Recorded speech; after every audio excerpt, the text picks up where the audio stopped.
What qualifies you to be a U.S. Senator? You have 60 seconds. Hi, good night, everybody.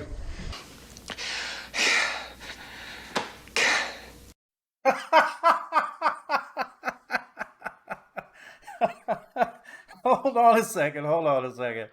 We're not allowed to laugh at that. That is like that is like Saturday Night Live when they were funny 25 years ago. You know what I'm saying? It's so I mean it's like a skit. This stuff we're not supposed to laugh at this. Let's get one thing straight. Welcome back to the Angry Man. Let's get one thing straight. They would be shredding a Republican candidate if he if he said half of the stupid stuff that this guy right here said. They would shred him nonstop, merciless. Let's get that straight, okay? When he said that, I about died, I swear. Anyway, guys, welcome back to the Angry American. John Fetterwoman is officially Fetterfudged, if you know what I'm saying. This guy has just came out and shown us how messed up he is. I mean, it is, wow. This debate was comedy gold, let me tell you. Comedy gold, okay? I'm over here on the Gateway Pundit, and y'all saw that first clip. Just hilarious, man. Wow, Pennsylvania debate. John Fetterwoman opens only Senate debate with, "Hi, good night, everybody." I about lost it, boys and girls. I about lost it. I was like, what world? What world am I living in here? Man, and let's get one thing straight. These boys would be shredding a Republican candidate if this were a Republican, and thank God it's not, right? Him and both of his heads. You know what I'm saying?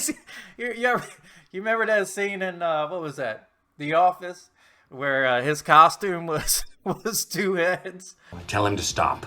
Are you kidding? Quiet, you. I agree. He'd land on his feet. Make him be quiet. Oh man, that was hilarious. Okay, let's move on. Oh God, let's watch that again. That is very funny, very funny.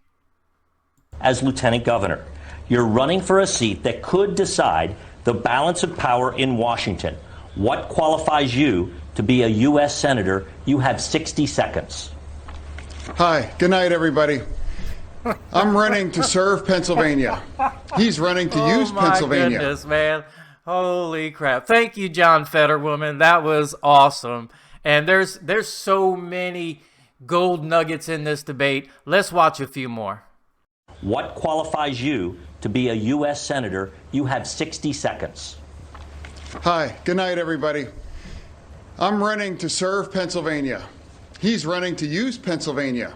Here's a man that spent more than $20 million of his own money to try to buy that seat.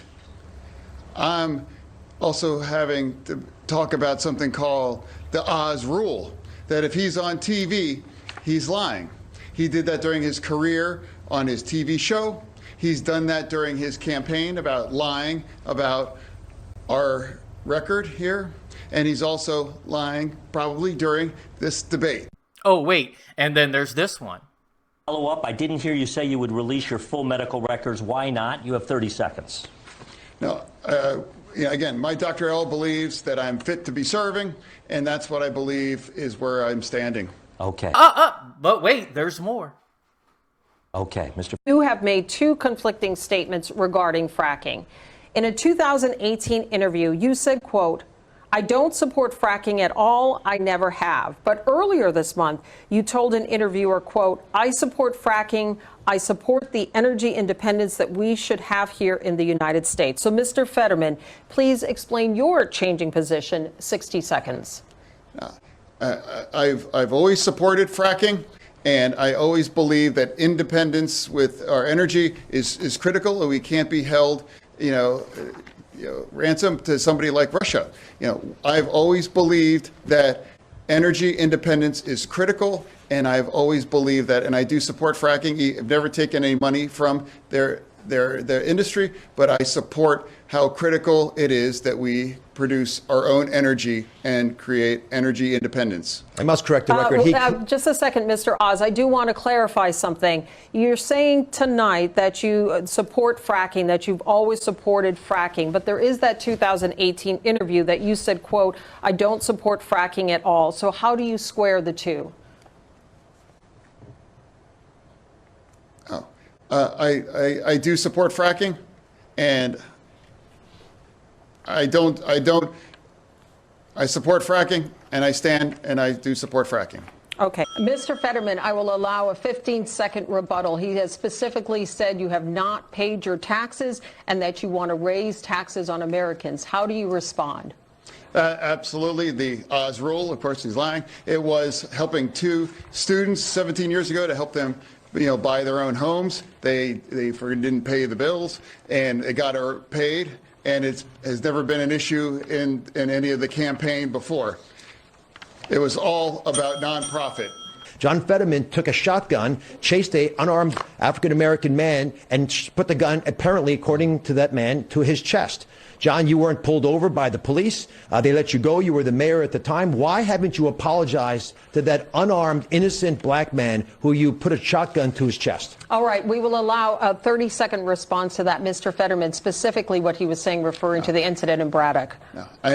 I made the opportunity to defend our community as the chief law enforcement officer there. Everybody in Braddock, an overwhelmingly majority community of black community, all understood what happened. They understood what happened, and everybody agreed that, and nobody believes that it was anything about me making a split-second decision to defend our community as well. Why not apologize? Fetterman, Vice President Kamala Harris says the southern border is secure, yet we are seeing an unprecedented number of migrants crossing. Is the border secure? And if not, what would you do to fix what both parties are calling a crisis? You have 60 seconds, Mr. Fetterman.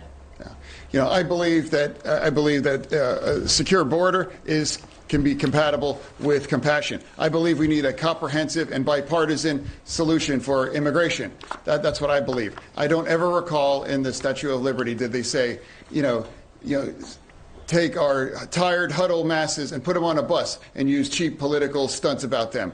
I believe we have to develop a comprehensive and bipartisan solution to address our issue here for immigration here in our nation. Now, we all have to make sure that everyone that works is able to, that's the most American bargain, that if you work full-time, you should be able to live in dignity as well, true. And I believe they haven't have any businesses we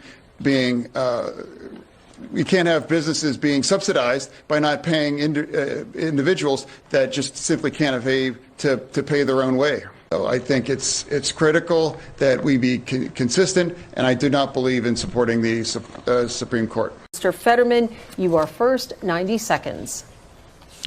Once again, I would just like to say that my campaign is all about fighting for anyone in Pennsylvania that ever got knocked down, that had to get back up again. I'm also fighting for any forgotten community all across Pennsylvania that ever got knocked down, that had to be made to get back up. I've made my entire career dedicating to those kinds of pursuits. I started as a GED instructor back in Braddock over 20 years ago because I believe it's about serving Pennsylvania, not about using Pennsylvania for their own end interests as well. To me, careers are revealed by your real underlying values. And my values have always been about fighting for forgotten communities all across Pennsylvania. All right. Thank you, Mr. Fetterman. I mean, this is endless. Okay, the guy is a complete mess. All right, let's get that straight. Holy crap. John Fetterman. He says, John Fetterman, my doctoral believes that I'm fit to be serving, and that's what I believe is where I'm standing. What? Dude, let's get one thing straight. You're not even fit to serve drinks at an Applebee's. You know what I mean? You are a hot damn mess. Oh my goodness. So anyway, guys, that was just an amazing debate. I'm so glad it happened. I'm so glad Fetterwoman showed up and let the whole entire nation see what a mess this man is. And listen, before he had his stroke, he was a mess. And now that we see that he's had his stroke, he's a hot mess. Now, you hear me? That man is a hot mess. And the worst thing about him is his political stances on everything. Old flip-flop Fetterman talking about I'm against fracking. I mean, he was an echo chamber for Joe Biden, Sleepy Joe Biden. I mean, if you're an echo chamber for Sleepy Joe Biden, you know you're in trouble because he can't string a coherent sentence together either. I mean, what are we talking about here? That's your hero? That's who you're going to echo? Man, you guys are in trouble. Everybody get out and vote. It's almost here, boys and girls. It's almost here. You see my cat? Here's Cheeto. Cheeto's laughing too. Get out, Cheeto. But, yeah, get out and vote. You have to get out and vote. Our base needs to be riled up. We need to get out and vote. We have to get out and vote, guys. Man, we're gonna end all this madness here in just a few short days. Make sure you get out and do it. Anyway, guys, until next time, John Fetterwoman. Ooh, man, he's a hot mess. Peace. Peace. Out. I'll lead an effective strategy to mobilize true international effort to pressure. What kind of country we're going to be? 4 more years of George, he's going to find our... Thank you. Got to make the world